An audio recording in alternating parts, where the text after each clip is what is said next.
Welcome to Fatima's cookery channel. இன்றைக்கி நம்ம வந்துட்டு வெந்தயக்களி எப்படி பண்ணலான்னு பார்க்கலாம். இதுக்காக நான் வந்து ஒரு சின்ன கப் அளவுக்கு வந்துட்டு புழுங்கல் அரிசி வந்துட்டு ஊற வச்சுருக்கிறேன். அதுக்கு வந்து 1/4 கப் அளவுக்கு வந்துட்டு வெந்தயம், 1 கப் அரிசிக்கு 1/4 கப் வெந்தயம் ஒரு 4 மணி நேரம் ஊற வச்சு எடுத்துருக்கிறேன். இதை வந்து நம்ம அரைச்சி எடுத்துக்கிடலாம். இப்போ பார்த்தீங்கன்னா நான் வந்துட்டு கொஞ்சம் ரவை மாதிரி தான் அரைச்சி எடுத்துருக்கிறேன்.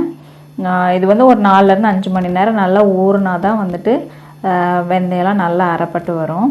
இப்போ பார்த்தீங்கன்னா நான் வந்து கருப்பட்டி தான் சேர்த்து பண்ண போகிறேன் இன்றைக்கி. இந்த மாதிரி கருப்பட்டி கிடச்சிச்சின்னா வாங்கி யூஸ் பண்ணி பாருங்கள், நல்லா மசியும். இது ரொம்ப நல்ல கருப்பட்டி, ரொம்ப கல் மாதிரி இருக்கிறது எனக்கு தெரிஞ்ச அளவுக்கு அது நல்ல கருப்பட்டியே தெரில. இப்போ பார்த்தீங்கன்னா இப்போ நான் வந்து மாவு வந்துட்டு அடுப்பில் வச்சு கிளறிட்டுருக்கேன். இப்போ வந்து சிம்மில் தான் வச்சு இதை பண்ணணும், இல்லைன்னா வந்துட்டு இந்த மாவு வந்துட்டு கட்டி பட்டுரும். அது மாதிரி கைவிடாமல் கொஞ்சம் கிளறணும்.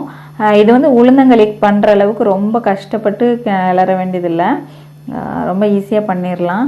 இப்போ பார்த்தீங்கன்னா நல்லா திக்காக ஆரம்பிச்சிச்சு. இந்த டைமில் வந்துட்டு நம்ம 1 டேபிள் ஸ்பூன் அளவுக்கு வந்துட்டு நல்லெண்ணெய் சேர்த்துக்கலாம். நல்லெண்ணெய் வந்து எவ்வளோ நாளுமே சேர்த்துக்கலாம். இப்போ சேர்த்துட்டு மறுபடியும் கிளறணும்.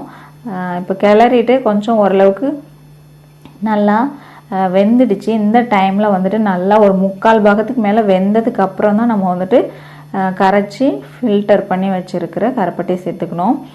நீங்கள் வந்து வெல்லமும் சேர்த்துக்கலாம்.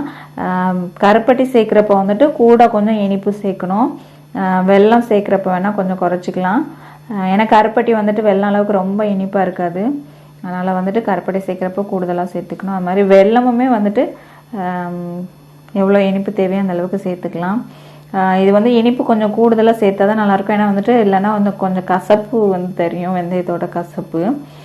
அது மாதிரி வந்துட்டு லைட்டாக ஒட்டுற மாதிரியோ இல்லைன்னா அது மாதிரி இருந்துச்சுன்னா வந்து 1 டேபிள் ஸ்பூன் அளவுக்கு வந்துட்டு நல்லெண்ணெய் சேர்த்துக்கணும்.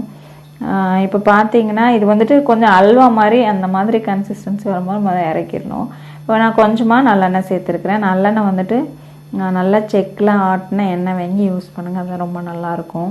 இப்போ பார்த்தீங்கன்னா நல்லா அல்வா மாதிரி வந்துடுச்சு. அவ்வளோதான், நம்மளோட வெந்தயக்களி வந்துட்டு ரெடி ஆயிடுச்சு.